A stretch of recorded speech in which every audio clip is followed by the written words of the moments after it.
Hari ini kita akan bahas tentang yang namanya gelombang bunyi, gelombang cahaya.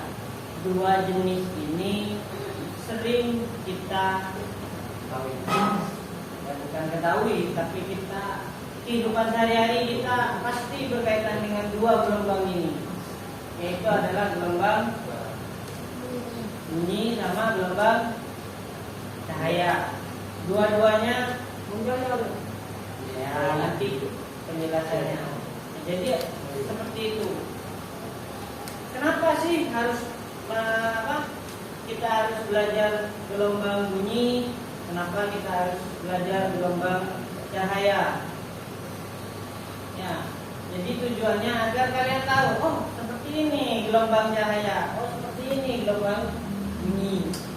Nantinya saya kasihkan nih contohnya. Saya misalkan saya punya ini.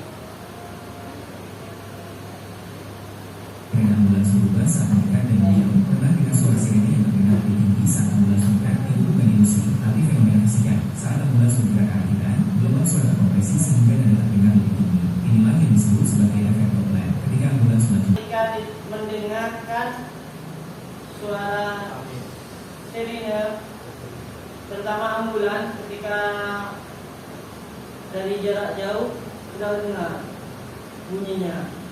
Setelah itu semakin dekat, semakin nyaring suaranya. Ya, itu yang perlu kita cari. Anak bisa jauh suaranya dan elang rasanya. Ya, misalkan seperti itu. Tetapi ketika dekat suaranya rasanya di telinga itu kayak, kalau saya ya pribadi kayak mau pecah kedengarannya ketika suara, apalagi kalau dikaitkan dengan kehidupan sehari-hari. Ya kalau sudah dengar bunyi ambulan pasti dah, oh mate, oh ini. Ya kalau dikaitkan kehidupan sehari-hari biasanya anak-anak kan gitu ya. Nah, jadi kenapa kita harus mempelajari ini? Yang perlu kita pelajari.